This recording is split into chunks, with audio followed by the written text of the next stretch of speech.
జటిలో ముండి లుంజిత కేశ కాషాయాంబర బహుకృత వేష పశ్యన్నపి చ న పశ్యతి మూఢః యుదర నిమిత్తం బహుకృత వేషః అంగం గలితం పరితం ముండం దశనవిహీనం జాతం తుండం వృద్ధో యాతి గృహీత్వా దండం తదపి న ముంజత్యాశాపిండం అగ్రే వహ్ని పృష్ఠే భాను రాత్రౌ చుభుక సమర్పిత జాను కరతల భిక్షస్తరుతలవాసః తదపి న ముంజత్యాశాపాశః కురుతే గంగా సాగర గమనం వ్రత పరిపాలన మధవాదానం జ్ఞానహీన సర్వమతేన ముక్తిం న భజతి జన్మశతేన సురమందిర తరుమూల నివాసః శయ్యాభూతలమచినం వాసః సర్వపరిగ్రహ భోగత్యాగః కస్య సుఖం న కరోతి విరాగః యోగరతో వా భోగరతో వా సంగరతో వా సంగవిహీనః యస్య బ్రహ్మణి రమతే చిత్తం నందతి నందతి నందత్యేవ భగవద్గీతా కించిదధీతా గంగా జలధవకణికా పీతా సకృదపి యేన మురారి సమర్చ క్రియతే తస్య యతేన న చర్చ పునరపి జననం పునరపి మరణం పునరపి జననీ జఠరే శయనం ఇహ సంసారే బహుదుస్తారే కృపయా పారే పాహి మురారే దధ్యా చట్పట విరచిత కందః పుణ్యా పుణ్య వివర్జిత పందః యోగీ యోగ నియోజిత చిత్తః రమతే బాలోన్మత్తవదేవః కస్త్వం కోహం కుతాయాతః కామే జననీ కో మే దాతః ఇతి పరిభావయ సర్వమసారం విశ్వం త్యక్త్వా స్వప్నవిచారం త్వయి మయి చాన్యత్రైకో విష్ణుః వ్యర్థం కుప్యసి మయ్యసహిష్ణుః భవసమచిత్తః సర్వత్ర త్వం వాంఛస్య చిరాగ్యవిష్టుత్వం శత్రౌ మిత్రే పుత్రే బంధౌ మా కుర్యత్రం విగ్రహ సంధౌ సర్వస్మిన్నపి పశ్యాత్మానం సర్వత్రోత్సృజ భేదా జ్ఞానం కామం క్రోధం లోభం మోహం త్యక్త్వాత్మానం పశ్యతి సోహం ఆత్మజ్ఞాన విహీనః మూఢః తే పశ్యంతే నరకనిగూఢః గేయం గీతా నామ సహస్రం గేయం శ్రీపతి రూపమజస్రం నేయం సజ్జన సంగే చిత్తం దేయం దీనజనాయ చ విత్తం. జీవితమంతా లౌకికమైనటువంటి విషయాల కోసమే తప్పించి ఈ ప్రపంచంలో ఉన్నటువంటి సుఖాల కోసమో భోగాల కోసమో ధనం కోసమో ఇళ్ళు వాకిళ్ళ కోసమో వీటి కోసమే ప్రయత్నం చేస్తూ జన్మని సార్థకం చేసుకోకుండా ఉండేటువంటి వాళ్ళు ఈ ప్రాపంచికమైనటువంటి వ్యవహారాల్లో మునిగిపోయినటువంటి వాళ్ళు ఆ పరమాత్మను గురించి తెలుసుకునేటువంటి అవకాశం లభించక జీవితాన్ని వ్యర్థం చేసుకుంటూ ఉంటారు. మరి జీవితాన్ని సార్థకం చేసుకోవాలి, ఈ జన్మ మనకి వచ్చింది కనుక ఈ జన్మని చక్కగా ఉపయోగించుకోవాలి అని తప్పించిపోవాలి మానవ జన్మనెత్తినటువంటి ప్రతివాడు కూడా. అయితే ఈ జన్మని సార్థకం చేసుకోవాలంటే ప్రధానంగా 2 రకాలైనటువంటి ఆటంకాలు ఉన్నాయి. అవే కాంత, కనకం. ఆ రెండింటిని కూడా ఎలా విడిచిపెట్టాలి అనేటువంటి విషయాన్ని ముందుగానే తెలియజేశారు. ఇక ఈ జీవితం శాశ్వతమని కానీ, ఇక్కడ ఉన్నటువంటి గౌరవాలు, లభించేటువంటి గౌరవాలు శాశ్వతమని కానీ భావించకూడదు. ఇవన్నీ కూడా అనిత్యమైనటువంటివి, అశాశ్వతమైనటువంటివి. అందువల్ల నేనెవరిని, ఈ భార్యాబిడ్డలెవరు, ఈ బంధుమిత్రులెవరు, ఈ ప్రపంచం ఎలాంటిది, నేను ఎక్కడి నుంచి వచ్చాను, మళ్ళీ తిరిగి నేను ఎక్కడికి వెళ్ళాలి అని నిరంతరం కూడా విచారణ చేయి. అందుకోసమని నిరంతరము కూడా సజ్జన సాంగత్యం చేయి. నీలో ఉన్నటువంటి అజ్ఞానాన్ని తొలగించుకోవాలంటే, జ్ఞానాన్ని పొందాలంటే సజ్జన సాంగత్యం ఒక్కటే నీకు చక్కగా ఉపయోగపడేటువంటిది. ఈ ధనం కానీ, యవ్వనం కానీ, సంపదలు కానీ వీటిని చూసుకొని గర్వించవద్దు. ఇవన్నీ కూడా ఒక్క క్షణంలో కనిపించకుండా పోయేటువంటివి. ఇవన్నీ కూడా కాలగర్భంలో కలిసిపోయేటువంటివి. నిన్ను ఈ సంసార సాగరం నుంచి తరింపజేసేటువంటిది సజ్జన సాంగత్యం ఒక్కటే అని గ్రహించి, ఆ సజ్జన సాంగత్యం ద్వారా ఈ భవసాగరాన్ని దాటు అని శంకరాచార్యుల వారు ముందుగా 12 శ్లోకాలతో ద్వాదశ మంజరికా స్తోత్రం అనేటువంటి దానిలో చెప్పడం జరిగింది. ఆ తర్వాత 14 మంది శిష్యులు శంకరాచార్యుల వారితో పాటుగా ఆనాడు కాశీయాత్రకు వెళ్ళినటువంటి 14 మంది శిష్యులు శంకరాచార్యుల వారు చెప్పినటువంటి శ్లోకాలను విన్న తర్వాత అదే పద్ధతిలో వాళ్ళు కూడా తలా ఒక శ్లోకాన్ని చెప్పడం జరిగింది. ఆశలు, కోరికలు మానవుడిలో అనేకమైనటువంటి మోసాలు చేయిస్తూ, కపటాలు చేయిస్తూ ఉంటాయి. సామాన్యులైనా, సంసారులైనా, సన్యాసులైనా, వృద్ధులైనా ఎవరిని వదలకుండా ఈ ఆశలు, కోరికలు పతనం చేస్తూ ఉంటాయి. కాబట్టి ముక్తిని అందుకోవటం ఒక్కటే నీకు పరమావధి. మానవ జీవిత పరమ లక్ష్యం ఏమిటంటే ముక్తిని అందుకోవటమే. దీనికి తీర్థయాత్రలు చేసినా, పుణ్యకార్యాలు చేసినా, సత్కార్యాలు చేసినా, దాన ధర్మాలు చేసినా, ఇవేమి చేసినప్పటికి కూడా కోటి జన్మలు ఎత్తినా ముక్తి అనేటువంటిది లభించదు. ముక్తి కావాలి అని అంటే జ్ఞానాన్ని పొందాలి, ఆత్మజ్ఞానాన్ని పొందాలి, నేను ఆత్మననేటువంటి జ్ఞానాన్ని పొందాలి. అంతేకాకుండా ఈ జ్ఞానంతో పాటుగా తీవ్రమైనటువంటి వైరాగ్యాన్ని కూడా సాధించాలి. ఇలా వైరాగ్యాన్ని సాధించినటువంటి వాడు, జ్ఞానాన్ని పొందినటువంటి వాడు, అతడు యోగిగా ఉన్నా, భోగిగా ఉన్నా, అందరితో సంబంధం పెట్టుకొని ఉన్నా, ఎవరితో సంబంధం లేకుండా ఏకాంతంగా ఉన్నా, ఎవరి యొక్క మనస్సు నిరంతరము కూడా బ్రహ్మమునందు రమిస్తూ ఉంటుందో అటువంటి వాడే పరమానందాన్ని అందుకోగలుగుతాడు. మరి అటువంటి ఆనందాన్ని కనుక పొందాలి అని అంటే నీకు ఏదో ఒక ఉపాయం కావాలి. ఆ ఉపాయం ఏమిటంటే భగవద్గీతని అధ్యయనం చేయటం. భగవద్గీతని అధ్యయనం చేయటమే కాకుండా ఆచరణ చేయాలి. అలా ఆచరణ చేసి నీలో ఉన్నటువంటి అహంకారం అనేటువంటి రాక్షసుని అంతం చేసి నీవు ఆ ఆత్మస్థితిలో, నీ స్వస్థితిలో ఉండాలి. అలా కనుక ఉండకపోయినట్లయితే మళ్ళీ మళ్ళీ పుడుతూ, మళ్ళీ మళ్ళీ చస్తూ, మళ్ళీ మళ్ళీ తల్లి గర్భంలో ప్రవేశిస్తూ అనేకమైనటువంటి బాధల్ని, దుఃఖాలని అనుభవించాలి. గర్భంలో గర్భనరకాన్ని అనుభవించాలి. అందువల్ల వీటన్నింటి నుంచి విడుదల పొంది ఆ పరమాత్మని కనుక నువ్వు చేరుకోవాలి అని అంటే నీ ఒక్క శక్తి మాత్రమే చాలదు, నీ ప్రయత్నం మాత్రమే చాలదు, దానికి భగవంతుడి యొక్క అనుగ్రహం కూడా కావాలి. అందుకే భగవంతుణ్ణి ఆర్తితో ప్రార్థించు, భగవంతుడి యొక్క అనుగ్రహం కోసం తప్పించు. అంతేకాకుండా ఈ ప్రపంచం ఎలాంటిదో జాగ్రత్తగా విచారణ చేయి. ఈ ప్రపంచం అంతా ఒక కళ లాంటిది. రాత్రి నీకు కళ వచ్చింది, ఆ కళ నువ్వు మేలుకున్న తర్వాత ఒట్టిదేనే సంగతి నీకు అర్థమైపోయింది. కానీ ఈ ప్రపంచాన్ని నువ్వు సత్యమని అనుకుంటున్నావు, కానీ యథార్థంగా ఇది కూడా కళ లాంటిది. కళలో నుంచి మేలుకున్న తర్వాత కళ అబద్ధమైనట్టుగా ఈ ప్రపంచంలో నుంచి, ఈ జీవభావాల నుంచి నువ్వు కనుక మేలుకుంటే ఇది కూడా అబద్ధమైపోయేటువంటిది.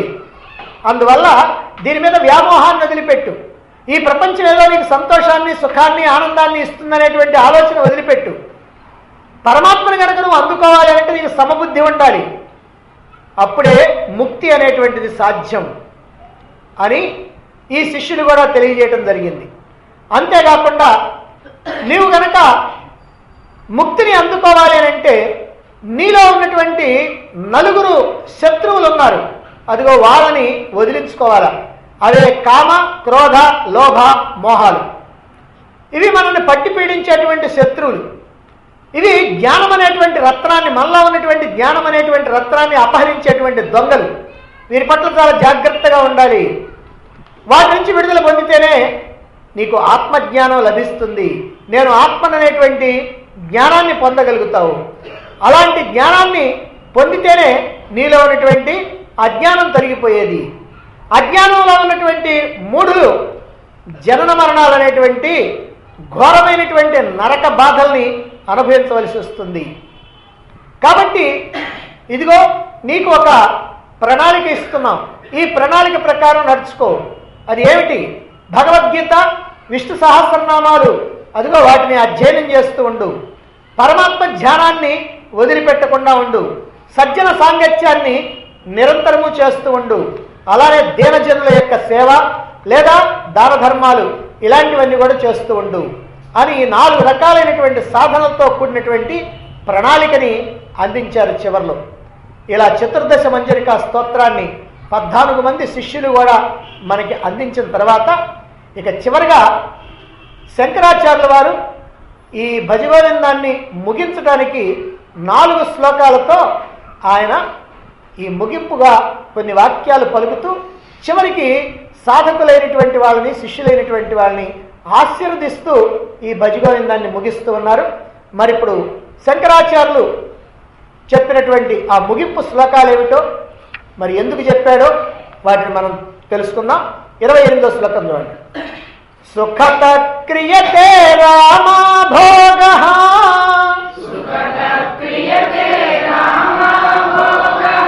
పశ్చాద్ధంత శరీరే రోగః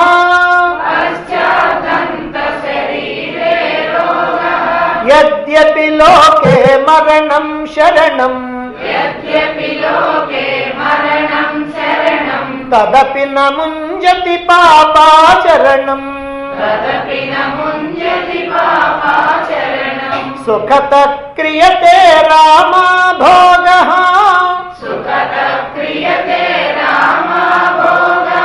పశ్చాద్ధంత శరీరే రోగః యద్యపి లోకే మరణం శరణం తదపి న ముంజతి పాపాచరణం. సుఖతః సుఖం పొందాలని, సంతోషాన్ని, సుఖాన్ని పొందాలని రామాభోగః క్రియతే రతి క్రీడలు సాగిస్తూ ఉంటారు. పురుషులు, స్త్రీలు కలిసి ఈ రతి క్రీడలు సాగిస్తూ ఉంటారు. ఎందుకంటే శారీరకమైనటువంటి సుఖాలు పొందాలి అని.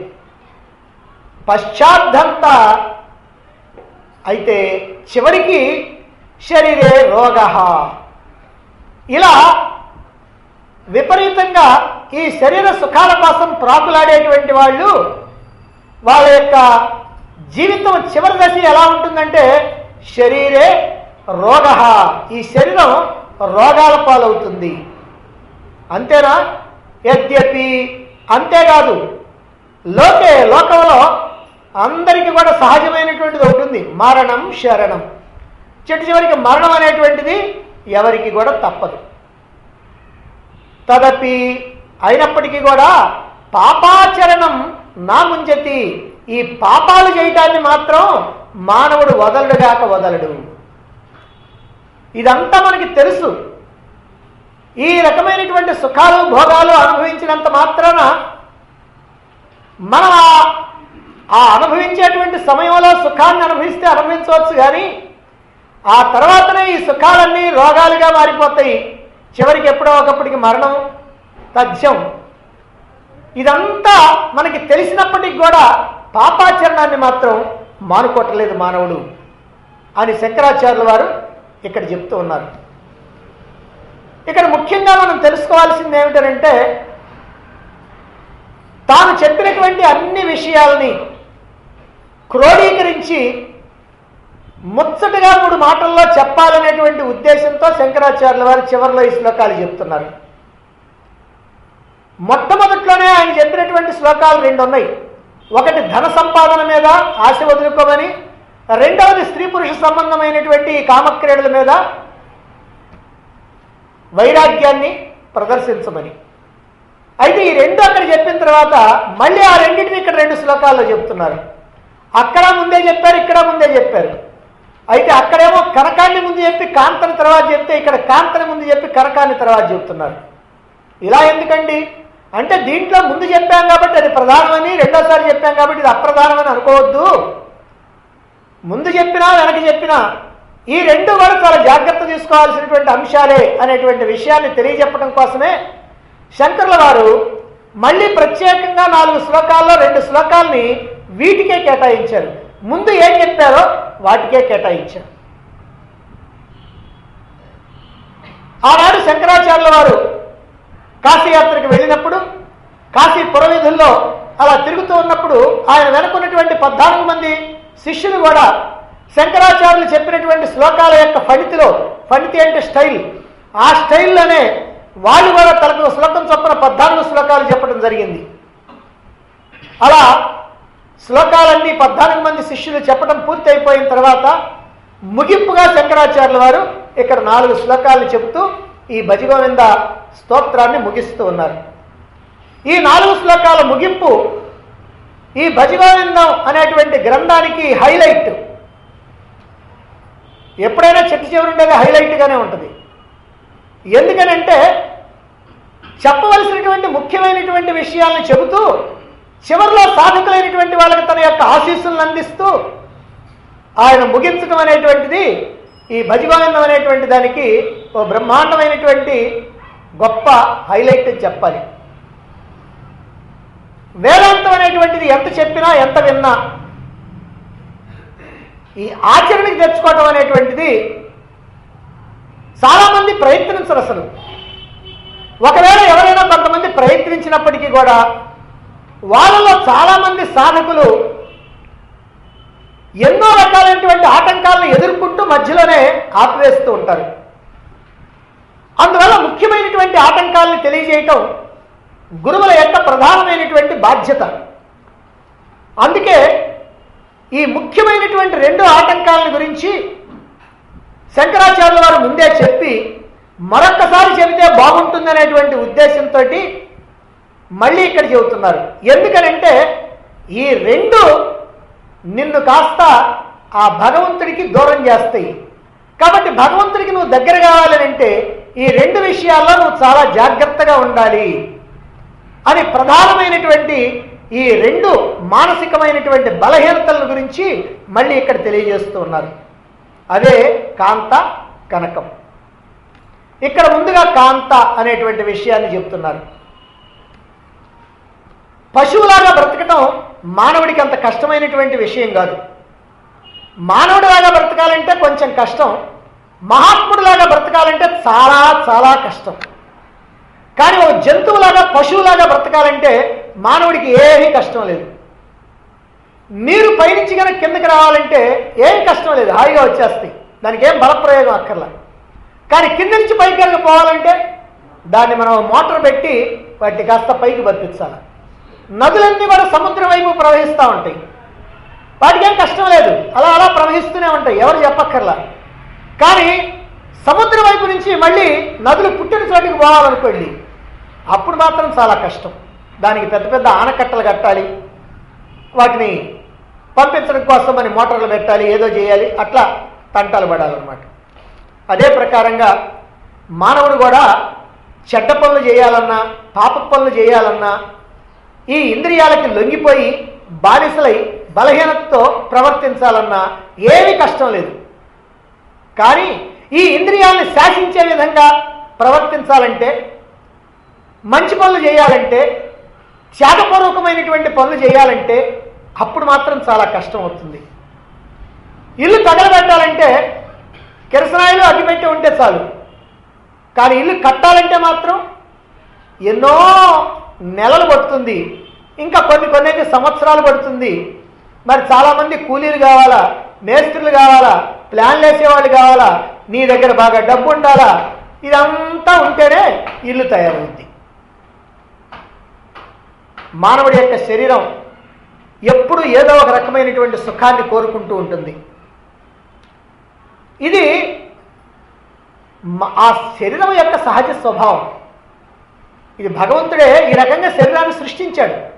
అందువల్ల శరీరం సుఖాలను కోరుకోవటం తప్పు మాత్రం కాదు, అది దాని యొక్క సహజ స్వభావం. అయితే ఆ శరీరం చెప్పినట్టుగా మనసు కోరుకున్నట్లుగా నడుచుకోవటం ఉండే అది మాత్రం ఏమంత గొప్ప విషయం కాదు. దానికి ఏ రకమైనటువంటి గొప్ప ప్రయత్నం అక్కర్లా. శరీర వాంఛల్ని చల్లబరుచుకోవటం కోసం ప్రతి పురుషుడు ప్రతి స్త్రీ కూడా ఎప్పటికప్పుడు ఏమాత్రం ప్రయత్నం లేకుండానే సిద్ధపడుతూ ఉంటారు. స్త్రీ పురుషుల మధ్య ఉన్నటువంటి ఆకర్షణకి మనస్సు లొంగిపోవటం సహజమైనటువంటి గుణం. ఈ సహజమైనటువంటి మార్గంలో నడిచి శరీరానికి బానిసలైపోతూ ఉంటారు. ఇది కష్టం లేనటువంటి పని. అయితే శరీరం మీద మనం కనుక యాజమాన్యాన్ని సంపాదించాలంటే, శరీరాన్ని మన యొక్క అధీనంలో పెట్టుకోవాలంటే, ఇంద్రియాలను మనం శాసించాలంటే దీనికి మాత్రం గొప్ప ప్రయత్నం కావాలి. ముందు మనస్సు మీద మనం యాజమాన్యం సంపాదించాలి. అంటే మనసు చెప్పినట్టుగా మనం వినటం కాకుండా మనం చెప్పినట్టుగా మనస్సు వినేటువంటి స్థితి రావాలి. ఇది సామాన్య మానవులకే కానీ గొప్ప గొప్ప తపస్సులకి ఎంత పెద్ద కష్టమేం కాదండి అని అనుకుంటారేమో. అదేం కాదు, సామాన్య మానవులకే కాదు, సర్వసంగ పరిత్యాగం అనుకునేటువంటి వాళ్ళకు కూడా కష్టమైనటువంటి పని. అందుకే ఈ విషయంలో చాలా జాగ్రత్తలు తీసుకోవాలి అనే విధంగా ఆచార్యులు హెచ్చరికలు చేస్తూ ఉన్నారు. ఆయన ఈ శ్లోకాలు ప్రారంభిస్తూ మొట్టమొదట్లోనే ఈ విషయాలు చెప్పి మళ్ళీ ముగిస్తూ మళ్ళీ వాటినే చెబుతున్నారు. అంటే దీని యొక్క ప్రాధాన్యం ఏమిటో మనం అర్థం చేసుకోవాలి. శరీర సుఖం కోసమని విచ్చలవిడిగా స్త్రీ పురుష సంబంధమైనటువంటి భోగ రతిలో పాల్గొనేటువంటి వాళ్ళకి శరీరం రోగగ్రస్తం కావటం చిట్ట చివరి ఫలితం. అందుకే మన వాళ్ళు అంటారు, నవ్వుతూ చేసే పనికి ఏడుస్తూ అనుభవించాల్సి వస్తుంది. పాపాలు చేసినప్పుడు కూడా అంతే. పాపాలు చేసినప్పుడు కూడా నేను ఎంత తెలివిగలవాడిని, ఎవరికీ తెలియకుండా ఎంతో నా మేధాశక్తి ఉపయోగించి బ్రహ్మాండమైనటువంటి ప్లాన్లు వేసి చేస్తున్నాను అని అనుకుంటాడు పాపం. కానీ పాపం చేసేటప్పుడు ఇంత తెలివిగా ప్రవర్తిస్తాడు, కానీ దాన్ని అనుభవించేటప్పుడు మాత్రం ఏడుస్తూ అనుభవించాల్సింది. ఎవరికైనా సరే తప్పదు.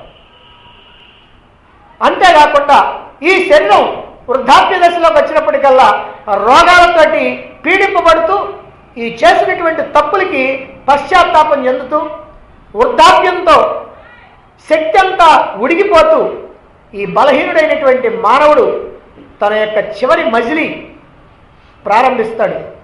ఎక్కడో ఉన్నటువంటి శ్మశానం వైపుగా, తన చితి వైపుగా, సమాధి వైపుగా తాను ప్రయాణం చేస్తూ ఉంటాడు. అంటే ఇదే మరణం.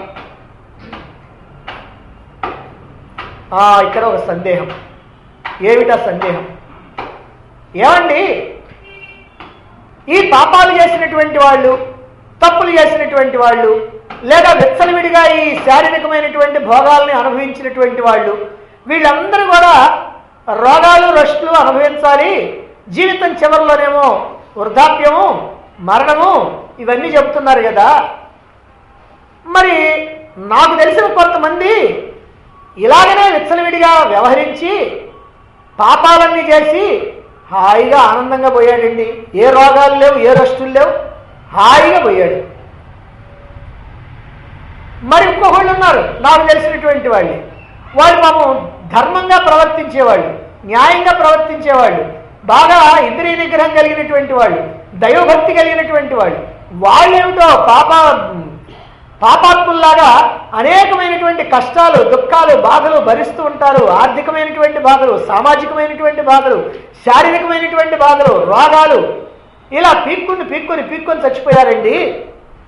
మరైతే ఇప్పుడు మీరు చెప్పిందంతా తప్పే కదా. అనేటువంటి సందేహం వస్తుంది. ఇక్కడ రాకపోయినా మీకు ఇంటికి పోయిన తర్వాతైనా వచ్చింది.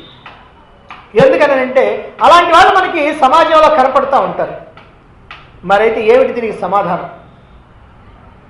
శరీరానికి బానిసలై మనసుని అదుపులో ఉంచుకోలేక ఆ శరీరం చెప్పినట్టుగా లేదా ఇంద్రియాలు చెప్పినట్టుగా నిరంతరము కూడా భోగరతిలో విచ్చలవిడిగా పాల్గొన్నటువంటి వాడు, ఆయుర్దాయం తక్కువైనటువంటి వాడు అనుకోండి, శరీరాన్ని విడిచిపెట్టి వెళ్ళిపోతాడు. వాడికి ఆయుర్దాయం ఎక్కువ లేదు. అంటే మామూలుగా పాపాలు చేసేటువంటిది ఇలాంటి పనులన్నీ కూడా ఏదో 40-50 సంవత్సరాల లోపల చేస్తూ ఉంటారు. మరి వాడు ఆయుర్దాయమే 40 ఏళ్ళు అనుకోండి, ఈ పాపాలు చేస్తూనే ఉంటాడు. ఏ డబ్బులు లేకుండా ఏమీ లేకుండా టక్కన చచ్చిపోతాడు. కాబట్టి ఆయుర్దాయం తక్కువగా ఉంటే అలా పోతాడు. మరైతే ఈ పాపాలన్నీనండి మరి ఇప్పుడు చేసినవన్నీ అనుభవించాలన్నారు కదా, అటువంటి వాడు తప్పనిసరిగా ఈ పాపాలను అనుభవించడం కోసమే మళ్ళీ జన్మ తీసుకొని వస్తాడు. వాడికి మొదటి నుంచి అన్ని కష్టాలు, దుఃఖాలు, బాధలే ఉంటాయి. అందుకనే వాడు ఏమనుకుంటాడంటే, అబ్బా ఏ జన్మలో చేశానండి ఈ పాపం, ఇప్పుడు మాత్రం నేను చాలా మంచివాడిని, ఏమీ చేయటం లేదు, నాకెందుకంటే ఈ కష్టాలు వస్తున్నాయి అని అనుకుంటాడు. ఎందుకు వస్తున్నాయి అంటే అందుకు వస్తున్నాయి. అంటే పూర్వజన్మల్లో చేసి ఆ ఫలితాలు అనుభవించకుండా ఆయుష్ లేకపోవడం వల్ల తప్పించుకొని పోయినటువంటి వాడు నిజంగా తప్పించుకుపోయినట్టు కాదు, మళ్ళీ మరణ దేహంతో వచ్చి ఈ నరక యాత్రలన్నీ కూడా అనుభవించాల్సిందే. అలాగే మరి కొంతమంది పుణ్యాత్ములైనటువంటి వాళ్ళు ఉంటారు. ఆ పుణ్యాత్ములైనటువంటి వాళ్ళు అన్ని కష్టాలే అనుభవిస్తూ ఉంటారు. ఎందుకనంటే పూర్వజన్మల్లో చేసినటువంటి పుణ్యకర్మల యొక్క ప్రారంధం అనుభవించడం కోసం ఇక్కడికి వచ్చాడు. పూర్వజన్మల్లో పుణ్యకర్మలు చేశాడు, ఆ పుణ్యకర్మల యొక్క ఫలితం అనుభవించడం కోసం ఇక్కడికి వచ్చాడు. అప్పుడు వాడు పుణ్యకర్మలు అనుభవిస్తాడు. కానీ పాపాలు చేసినటువంటి వాడు ఉన్నాడు, అనేకమైనటువంటి పాపాలు చేశాడు. ఆ పాప ఫలితాలు అన్నీ కూడా అనుభవించలే, ఏవో కొన్ని అనుభవిస్తే అనుభవించాడు. ఆ పాప ఫలితాలన్నీ కూడా ప్రారంధంగా ఇప్పుడు తీసుకొని ఈ దేహాన్ని తీసుకొని వచ్చాడు. ఇప్పుడు వాడేం చేస్తుంటాడంటే మంచి పనులే చేస్తుంటాడు, పుణ్యకర్మలే చేస్తుంటాడు. కానీ ఆ పాపకర్మల ఫలితం అనుభవించడానికి అది వచ్చింది, ఇప్పుడు అవి అనుభవిస్తూ ఉంటాడు. అంటే చేసేదేమో పుణ్యకర్మలు, అనుభవించేదేమో పాప ఫలితం. ఇందా చెప్పుకున్నాడేమో చేసేదేమో పాపకర్మలు, అనుభవించేదేమో పుణ్యఫలం. ఇది ఒక రకం. ఇంకా మరొకరు కొంతమంది ఉంటారు, ముందు జన్మల్లో చేసినటువంటి పుణ్యకర్మల యొక్క ఫలితం అనుభవించాలి, అందుకని ఆ పుణ్యకర్మల ఫలితాన్ని అనుభవిస్తూ ఉంటాడు. అంటే సుఖాలు, భోగాలు అనుభవిస్తూ ఉంటాడు. కానీ ఇప్పుడు వాడి బుద్ధి మాత్రం ఈ అనుభవించే సుఖాల వల్ల కావచ్చు, లేకపోతే వాడికి అలాంటి వాసనలు ఉండొచ్చు. అందుకని వాడు ఎప్పుడు కూడా దుర్మార్గంగా నడుస్తుంటాడు, పాపంగా నడుస్తుంటాడు, మరి శరీరాన్ని ఇష్టం వచ్చినట్టుగా ఉపయోగిస్తుంటాడు, ఇవన్నీ చేస్తూ ఉంటాడు. అదేమిటంటే ఇవన్నీ చేస్తున్నాడు, హాయిగా సుఖంగా ఉన్నాడంటే ఈ సుఖంగా ఉండడానికి కారణం పూర్వజన్మ పుణ్యాలు. ఈ చేయటం అనేటువంటిది ఇప్పుడు చేసేటువంటి పురుషార్థం.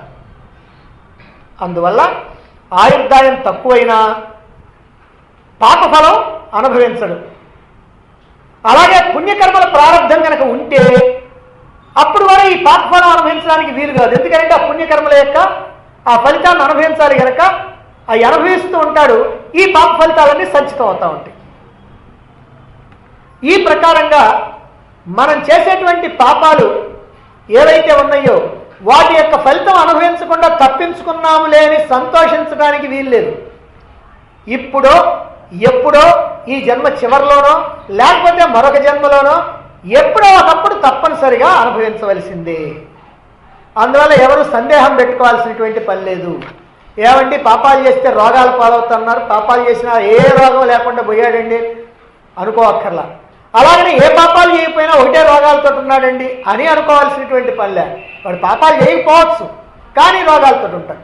మహాత్ములైనటువంటి వాళ్ళే శరీరం రోగాల పాలై చిట్టు చివరిలో రోగాల పాలై ఉంటూ ఉంటారు. ఎందుకని అంటే ఆ పూర్వంలో చేసినటువంటి కర్మల ఫలం ఎవరైనా అనుభవించాలి కనుక ఆ శరీరం అట్లా అనుభవిస్తూ ఉంటుంది. అందువల్ల పాపాలు చేసినా ఈ జన్మలో మనం అనుభవించకపోవచ్చు, పుణ్యాలు చేస్తున్నా పూర్వజన్మల పాప ఫలితం ఇప్పుడు అనుభవిస్తూ ఉండొచ్చు. అయితే అసలు పాపం అంటే ఏమిటి మనం ఇది తెలుసుకోవాలి. ఏ పనుల వల్ల మనకు దుఃఖం వస్తుందో అదే పాపం. మామూలుగా అయితే పాపాయ పరపీడనం అన్నారు, ఇతరుల్ని బాధించడమే పాపం అని. ఆ ఇతరులు బాధించినందువల్లనే మనం కూడా బాధలు పడతాం, అదే మన దుఃఖానికి కారణమవుతుంది. అంటే మన యొక్క దుఃఖానికి కారణమయ్యేటువంటి ఏ కర్మనైతే నువ్వు చేస్తావో, ఏ పనైతే నువ్వు చేస్తావో అదే పాపం.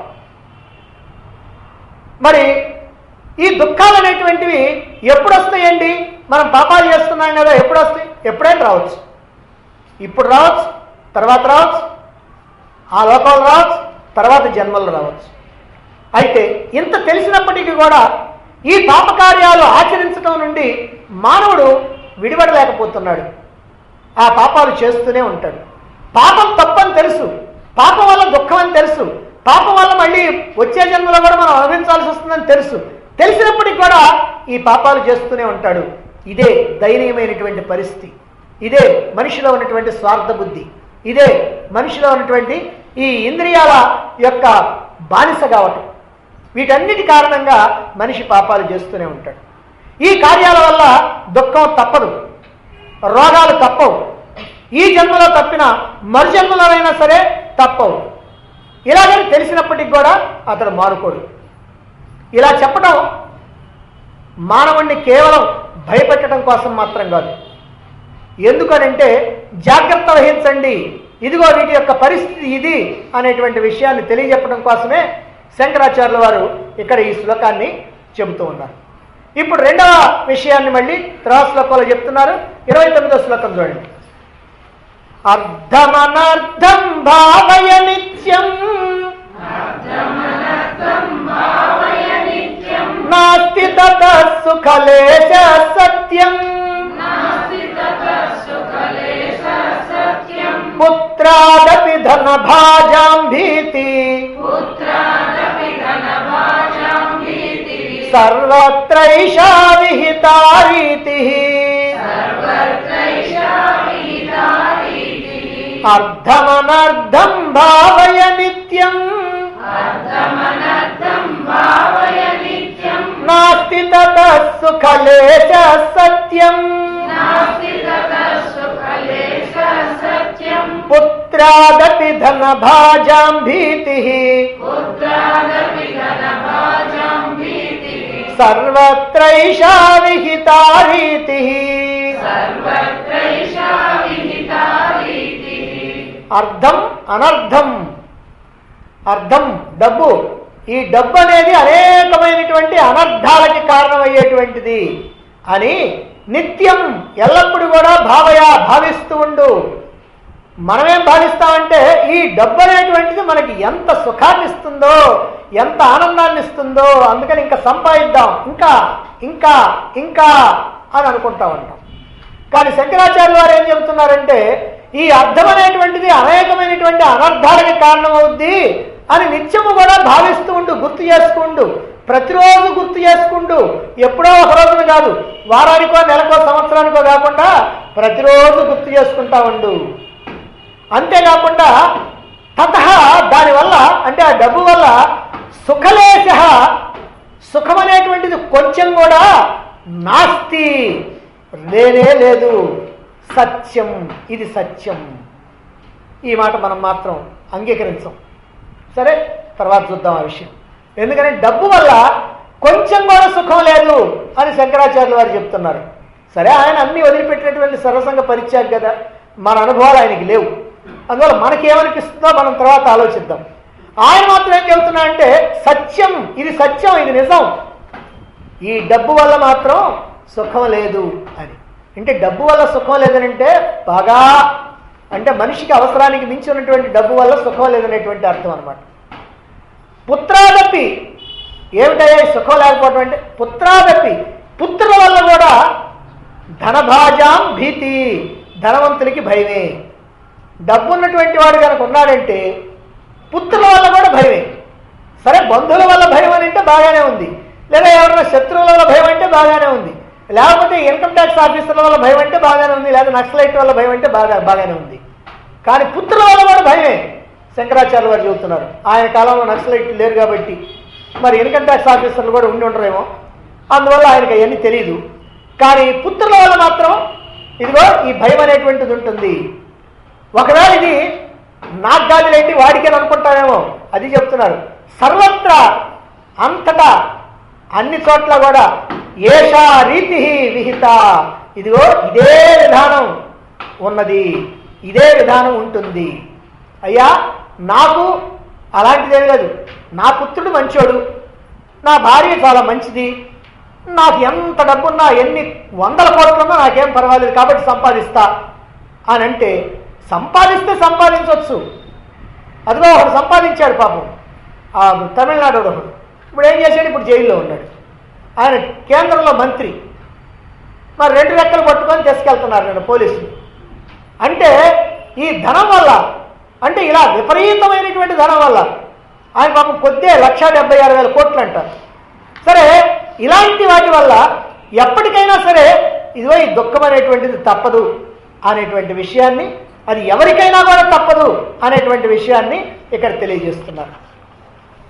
ఇది రెండవ ఆటంకం. అక్కడ మొట్టమొదటిగా చెప్పిన దాన్ని ఇక్కడ రెండవ దానిగా చెప్తున్నారు. ధనం వల్ల దుఃఖమే కానీ కొంచెం కూడా సుఖం లేదు. పుత్రుని వల్ల కూడా భయపడాల్సి వస్తుంది. ఎక్కడ చూసినా డబ్బు యొక్క వ్యవహారం ఇంతే అంటున్నారు. ఈ లోకంలో ప్రతి వ్యక్తి కూడా డబ్బుకి బానిసే, దీంట్లో ఏ అనుమానం లేదు. పైకి చెప్పుకోవడానికి మాత్రం అదే నాకు అసలు డబ్బు అంటే అసలు నాకు దాని మీద ఇంట్రెస్టే లేదండి అని అంటే అనొచ్చు. కానీ ఆయనకి ఎంత ఇంట్రెస్ట్ ఉందో అతడికి తెలుస్తుంది, నిష్పక్షపాతంగా ఆలోచిస్తే, లేదా అతడితో సన్నిహితంగా ఉన్నటువంటి వాళ్ళకి తెలుస్తుంది. అందువల్ల ఈ డబ్బు అనేటువంటిది అందరినీ కూడా తన యొక్క బానిసలుగా చేసుకుంటుంది. అందుకే ఆ డబ్బు కోసం నిరంతరం కూడా తపన పడుతూ ఉంటారు. ఏమిటి తపన పడతారు? ఇంకా ఇంకా ఇంకా ఇంకా సంపాదించాలి. ఎలా సంపాదించాలి?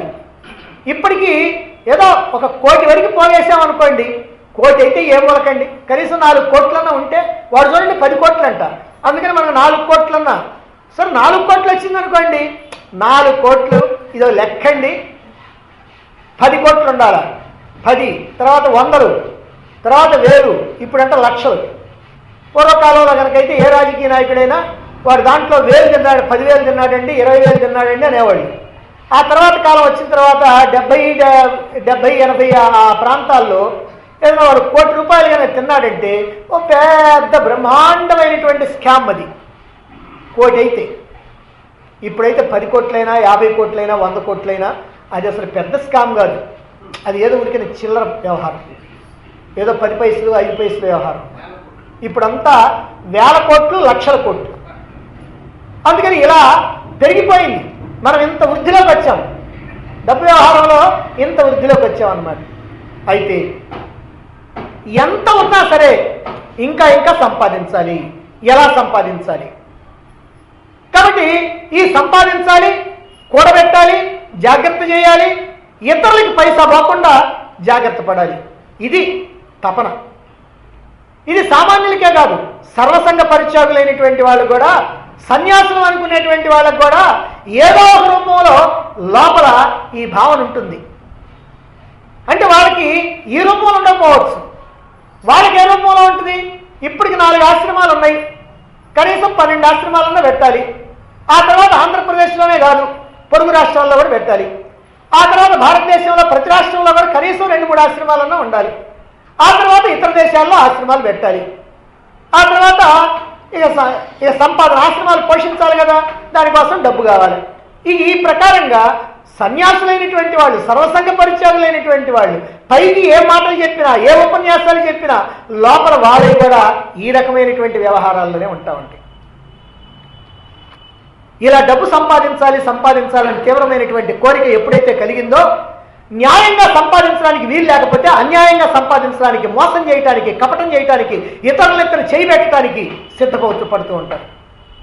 అంటే ఎలాగోలా సంపాదించాలనేటువంటి కోరిక ఉంది కనుక ఎంత ఉన్నా సరే తృప్తి అనేటువంటిది ఉండదు.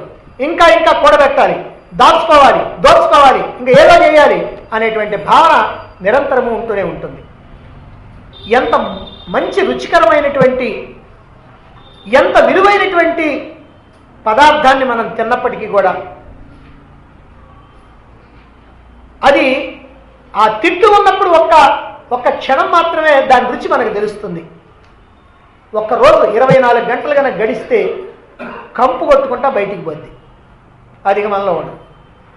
అలాగే ఎంత విలువైనటువంటి వస్తువుని, ఎంత సుఖాన్ని ఆనందాన్ని ఇచ్చేటువంటి వస్తువుని మనం సంపాదించుకున్నా ఆ వస్తువు కూడా మనకి కొంతకాలానికి అది మనం కోరుకున్నటువంటి సుఖాన్ని మనకి ఇవ్వదు. ఎంత విలువైనటువంటి బట్టలు వేసుకున్నప్పటికీ 2 సంవత్సరాలు 3 సంవత్సరాలు 5 సంవత్సరాలు ఉంటాయే తప్ప అవి శాశ్వతంగా ఉండేటువంటివి కాదు. అయినా సరే ఎంత డబ్బైనా ఖర్చు పెడతాం, తినడానికి కానీ బట్టలకు కానీ ఇంకా ఇలాంటి వస్తువులకు కానీ, భోగాలు అనుభవించడానికి కూడా ఎంతైనా ఖర్చు పెడతా ఉంటాం. నిమిషానికి పూర్వకాలంలో కనుకైతే నిమిషానికి 10 రూపాయలు ఖర్చు పెట్టేవాడంటే గొప్ప, ఆ తర్వాత 100 ఖర్చు పెట్టేవాడంటే గొప్ప. ఇవాళ నిమిషానికి లక్షలు ఖర్చు పెట్టేటువంటి వాళ్ళు కూడా ఈ లోకంలో ఉన్నారు. కానీ ఒక సత్కార్యం చేయాలంటే అది నిజంగా సత్కార్యం అని తప్పక చేసి తీరవలసిందేనని మనసుకు అనిపించినా సరే, ఏమిటోనండి నాకు చెయ్యాలనే ఉంది కానీ ఇవ్వాలనే ఉంది కానీ నా పరిస్థితి ఇప్పుడేం బాగలేదండి అని అంటూ ఉంటాం. ఎలాగైనా సరే పైసా వదలకుండా ఉండాలి అనేటువంటి ఆలోచనే. కాబట్టి ఇది సామాన్యుడే కాదు, వేదాంతం చెప్పేవాళ్ళు వినేవాళ్ళు కూడా ఇదిగో ఈ రకమైనటువంటి స్థితిలోనే ఉంటారు. ఇంతగా డబ్బుకి మనం కట్టుబానిసలమై, ఇంతగా డబ్బుకి దాసోహం అని ఎందుకు అంటున్నాం? ఎందుకనంటే ఆ డబ్బు మనకెంతో ఆనందాన్ని ఇస్తుందని, సుఖాలను భోగాలను ఇస్తుందని మనకు ఒక నమ్మకం విశ్వాసం ఉండటం వల్ల. అయితే ఆ డబ్బు మనకిచ్చేటువంటి ఆనందాన్ని అది శాశ్వతం అనుకోవటం మన యొక్క పొరపాటు. ఇంకా నిజం చెప్పాలంటే డబ్బు ఎప్పుడు కూడా మనిషికి ఆనందాన్ని కాదు ఇచ్చేది, మరేమిస్తుంది? సుఖాన్ని కూడా కాదు, దుఃఖాన్ని ఇస్తుంది. భోగాలను కాదు ఇచ్చేది, రోగాలను ఇస్తుంది. ఎక్కడైనా ఎప్పుడైనా డబ్బు యొక్క పరిస్థితి ఇంతే, ఇది యథార్థం. అయితే అసలు డబ్బు వల్ల సుఖం లేదా? డబ్బు అసలు ఆనందాన్ని ఇవ్వదా? ఆనందాన్ని ఇవ్వదు, కానీ సుఖాన్ని ఇస్తుంది. ఆనందం అంటే శాశ్వతంగా ఉండేది, సుఖం అంటే తాత్కాలికంగా ఉండేది. కనుక తాత్కాలికమైనటువంటి సుఖాన్ని డబ్బిస్తుంది. ఎందుకనంటే మనం కోరుకున్నటువంటి వస్తువు ఆ డబ్బుతో మనం తెచ్చుకున్నప్పుడు మనకి తాత్కాలికంగా సుఖం వస్తుంది. అలాగే వస్తువు కనుక మనకు దూరం అయిందనుకోండి, లేదా ఆ వస్తువుని మనం తెచ్చుకోవడానికి ఎవరైనా అడ్డుపడ్డారనుకోండి, అప్పుడు మనకి ఆ సుఖం కాస్త పోతుంది. అంతేకాదు ఆనందాన్ని ఇస్తుంది అనుకున్నటువంటి వస్తువుని మనం తెచ్చుకుంటే కొద్ది కాలం అయ్యేటప్పటికి అది చెడిపోయినా, నీ చేతుల నుంచి జారిపోయినా అప్పుడు కూడా నీ సుఖం కాస్త పోతుంది. ఇలా తాత్కాలికంగా సుఖాలు లభిస్తాయే కానీ శాశ్వతంగా సుఖం లభించదా? ఏ వస్తువు ద్వారా, ఏ అనుభవం ద్వారా, ఏ డబ్బు ద్వారా నీకు సుఖం వచ్చిందో ఆ వస్తువు, ఆ సుఖము, ఆ డబ్బే నీకు మళ్ళీ ఎప్పుడో ఒకప్పుడు దుఃఖాన్ని ఇస్తుంది. ఆ సందర్భంలో నువ్వు అనుకుంటావు, ఎంత డబ్బు ఉంటే ఏముందండి, ఏంటి ఇల్లుంటే ఏముందండి, ఏముందండి, ఇప్పుడు వాడి ప్రాణాన్ని తీసుకొస్తాం, ఇప్పుడు వాడి జబ్బేమన్నా నయం చేస్తాం. అప్పుడప్పుడు మనకు అనిపిస్తూ ఉంటుంది. ప్రతివాడి జీవితంలో కూడా ఎప్పుడో ఒకప్పుడు తనకు కానీ, తన కుటుంబ సభ్యులకు కానీ, బంధువులకు కానీ, మిత్రులకు కానీ, తెలిసినటువంటి వాళ్ళకి కానీ ఎవరో ఒక సందర్భంలో, ఇట్లాంటి సందర్భంలో అలా అనిపిస్తుంది. ఇప్పుడుకో వాడికి కాలు తీసేయాల్సి వచ్చింది, ఏమని ఎంత డబ్బు ఉంటే ఉందండి, ఇప్పుడు వాడికి కాలు తీసేయాల్సిందే అని అంటాడు. అంటే అలాంటి సందర్భంలో గుర్తుకొస్తూ ఉంటుంది అన్నమాట. అయితే ఈ డబ్బు అనేటువంటిది ఏ విధంగానూ నీకు సుఖాన్ని ఇవ్వదు అని శంకరాచార్యుల వారు ఇక్కడ చెప్తున్నారంటే, మరి డబ్బు ఎట్లా ఆనందాన్ని ఇవ్వకుండా ఉంటుంది? ఈ డబ్బు వల్ల వచ్చేటువంటి అనర్థాలు ఏమిటి? ఎందుకంటే అర్థం అనర్థం అని అన్నారు. ఈ డబ్బు వల్ల ఏ అనర్థాలు వస్తాయి అని అంటే, డబ్బు వల్లనే వివాహాలు జరుగుతుంటాయి, డబ్బు వల్లనే వివాహాలు ఆగిపోతూ ఉంటాయి. ఎందుకంటే కట్టం చాలలేదనుకోండి, లేదా అనుకున్నంతగా డబ్బు ఇవ్వలేకపోయాడు అనుకోండి, లేదు ఇంత 4 లక్షలు ఇస్తానని చెప్పి ఆ సమయానికి డబ్బు పోగాక నా దగ్గర 2 లక్షలే ఉన్నాయా, 2 లక్షలు కాస్త తప్పు పెట్టుకోమన్నాడు అనుకోండి, అంతే రారా తర్వాత డబ్బులు ఇచ్చిన తర్వాత తాలిపట్టుకొడదు కానీ అంటాడు. అంటే వివాహాలు జరగటం కానీ ఆగటం కానీ ఈ డబ్బు వల్లనే. డబ్బు కారణంగానే బంధువుల మధ్య మిత్రుల మధ్య స్పర్ధలు వస్తూ ఉంటాయి, తగాదాలు వస్తూ ఉంటాయి. ఇద్దరు బంధువులు కానీ ఇద్దరు మిత్రులు కానీ ఒక వ్యాపారం చేయాలనుకుంటారు, కలిసి వ్యాపారం చేస్తారు. అందులో ఒకటి తెలివి గలవాడు, ఒకడేమో కాస్త మెత్తక. ఈ తెలివి గలవాడేమో బ్రహ్మాండంగా సంపాదిస్తాడు, పెద్దోడు అవుతాడు. ఆ మెత్తకవాడికేమో ఈ నష్టం మొత్తం వస్తుంది.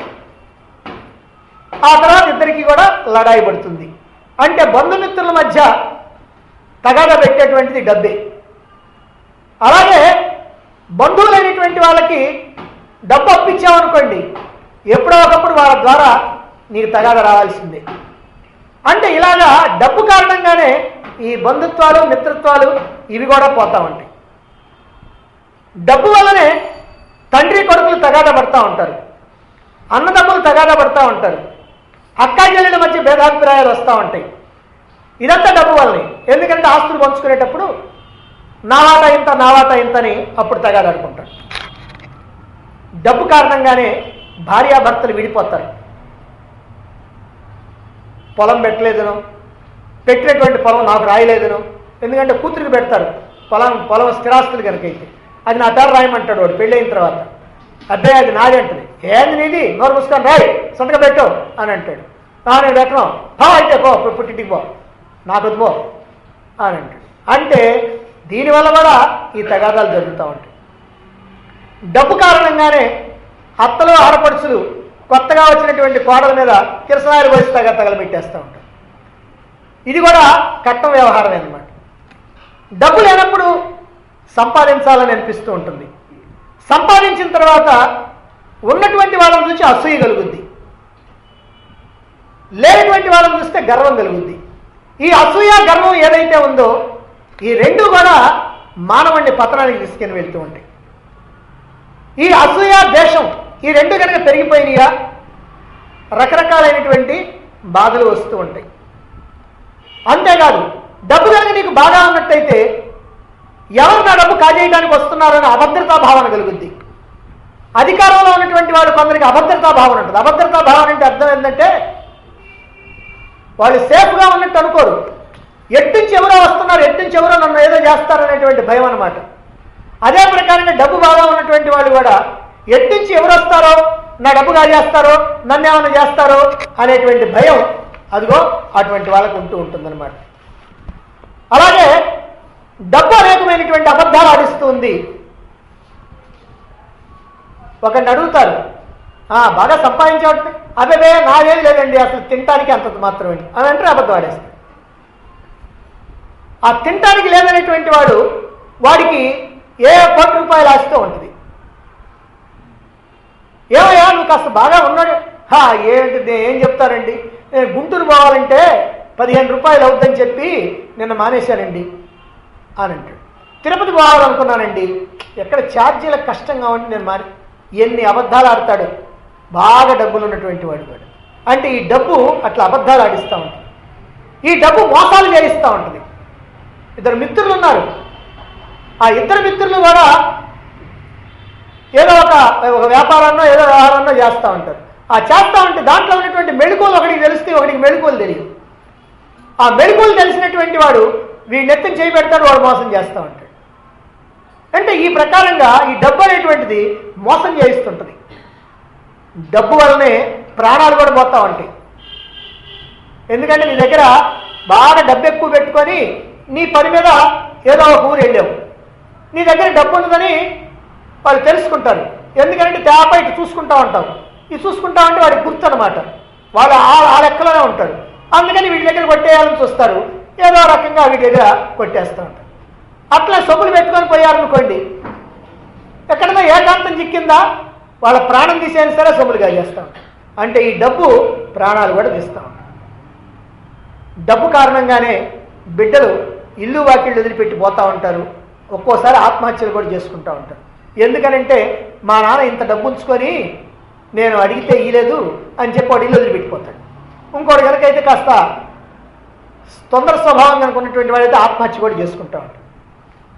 అట్లానే డబ్బు కారణంగా కొడుకులు తల్లిదండ్రులను చంపేటువంటి స్థితికి వస్తుంది. ఈ రోజున పేపర్లో ప్రతిరోజు కూడా మీకు ఎక్కడొక్కడ పేపర్లో తగులుతూ ఉంటుంది.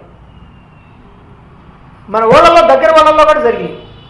అంటే తల్లినో తండ్రినో డబ్బు కోసమని చంపేటువంటి వాళ్ళు ఉన్నారు. డబ్బు కోసం కావచ్చు, ఆస్తి కోసం కావచ్చు, ఏదైనా కావచ్చు. అలాగే డబ్బు కారణంగానే భయం కలుగుద్ది. డబ్బు కనుక మన దగ్గర ఉందనుకోండి, హాయిగా ప్రశాంతంగా ఉండవు. ఎందుకని? దొంగలు వస్తారు, ఆఫీసర్లు వస్తారు, నక్సలైట్లు వస్తారు, వీళ్ళందరూ కాకపోతే బంధువులు ఎవరైనా వస్తారేమో నా డబ్బు కోసం. కాబట్టి ఇలా ఈ డబ్బు ఉన్నప్పుడు అతనికి భయం కలుగుతూ ఉంటుంది. డబ్బు కనుక దగ్గరగా ఉంటే ప్రశాంతంగా పడుకోడు. డబ్బు లేనటువంటి వాడు కనుక, ఏ డబ్బు లేకుండా ఉన్నటువంటి వాడు కనుక హాయిగా రోడ్డు మీదైనా పడుకుంటాడు. కానీ వీడు ఇంట్లో కూడా హాయిగా పడుకోడు. ఎందుకంటే ఎప్పుడు ఏం జరుగుద్దో అని. ఇక డబ్బు కారణంగానే రోగాలు కూడా వస్తూ ఉంటాయి. ఎందుకని? డబ్బు ఎక్కువగా ఉన్నటువంటి వాళ్ళు సుఖం ఎక్కువగా కావాలనుకుంటారు. సుఖం ఎక్కువగా ఉన్నటువంటి వాళ్ళు శరీరాన్ని కష్టపెట్టరు. శరీరాన్ని కష్టపెట్టకపోతే రోగాలు వచ్చేటువంటి అవకాశం ఎక్కువగా ఉంటుంది. అందువల్ల డబ్బున్నది కదా అని భోగాలు వెంటబడితే, మనం భోగాలు వెంటబడితే రోగాలు మనం వెంటబడతా ఉంటాయి. ఇక డబ్బు కారణంగా మనశ్శాంతి కూడా దూరం అయిపోతుంది. ఎందుకనంటే అహంకారంతో, గర్వంతో నాకు ఇంత ఉన్నది అనేటువంటి అహంకారం వచ్చినప్పుడు ఎవరిని పడితే వాళ్ళని నీ ఇష్టం వచ్చినట్టుగా మాట్లాడతావు. అప్పుడు ఆత్మీయులైనటువంటి వాడు కూడా నీకు దూరం అయిపోతారు. ఇలా దూరం కావటం వల్ల నీకు ఒక్కో సందర్భంలో నిన్ను పలకరించేటువంటి దిక్కు లేక మనశ్శాంతి కరువైపోతుంది. ఈ ప్రకారంగా డబ్బు అనేకమైనటువంటి విచిత్రాలు చేస్తుంది, దుఃఖాలు తెచ్చిపెడుతుంది, భయాన్ని కలిగిస్తుంది, ఇంకా ఎన్నో ఎన్నో చిత్ర విచిత్రాలు చేస్తూ ఉంటుంది. అయితే డబ్బు అసలు ఎందుకు పనికిరాదా అండి అని అంటే ఖచ్చితంగా పనికొస్తుంది. పనికిరాదని అనడానికి వీల్లేదు. ఎప్పుడు? మన యొక్క అవసరాలు తీర్చుకోవడానికి పనికొస్తుంది, లేదా అవసరాలు తీరిపోయిన తర్వాత భవిష్యత్ అవసరాల కోసం కొంత దాచుకోవటానికి పనికొస్తుంది, లేదా సత్కార్యాలు చేసి మన యొక్క ఈ మానవ జన్మని తరింపజేసుకోవడానికి ఉపయోగపడుతుంది. అంతవరకు అయితే మంచిదే. అంతకంటే ఎక్కువ విలువిచ్చి దానితో నువ్వు కనుక తాదాత్మ్యం చెంది దానికి నువ్వు కనుక దాసుడివయ్యావా, ఇదిగో ఈ బాధలన్నీ కూడా తప్పవు. ఈ బాధలు అన్నీ అంటే అన్నీ కాకపోవచ్చు, కొన్ని ఒక్కొక్క రకమైనటువంటిది కావచ్చు. ఇవన్నీ కూడా ఎప్పటికైనా తప్పవు. కనుక తగినంత కూడబెట్టుకోవచ్చు, సంపాదించుకోవచ్చు, ఖర్చు చేస్తుండవచ్చు, డబ్బును ఉపయోగించుకోవచ్చు. కానీ డబ్బు నిన్ను ఉపయోగించుకునేటువంటి పరిస్థితి మాత్రం రాణించుకోవద్దు. డబ్బు కోసం జీవించకు, జీవించడం కోసం డబ్బు సంపాదించు. డబ్బు నీకు ఉపయోగించేదిగా ఉండాలి కానీ నిన్ను ఆడించేదిగా ఉండకూడదు. కాబట్టి నిరంతరం కూడా ఈ డబ్బు ఏ ఘనకార్యాలు చేయగలుగుతుందో దాన్ని విచారణ చేసుకో. డబ్బు దుఃఖకరమైనటువంటిది అనేటువంటి విషయాన్ని గుర్తుంచుకో అని ఇంతవరకు శంకరాచార్యుల వారు 2 శ్లోకాల్లో చక్కగా మానవుడు తన యొక్క జీవితాన్ని తరింపజేసుకోవడానికి చేసేటువంటి ప్రయత్నంలో అడ్డం వచ్చేటువంటి ప్రధానమైనటువంటి 2 ఆటంకాలని మొదట్లోనూ చెప్పి మళ్ళీ చివరిలోనూ కూడా చెబుతూ ఉన్నారు.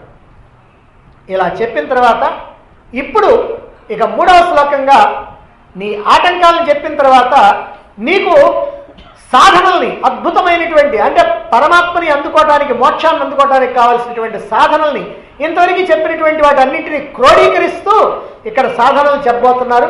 ఏం చెప్తున్నారో మనం రేపు తెలుసుకుందాం.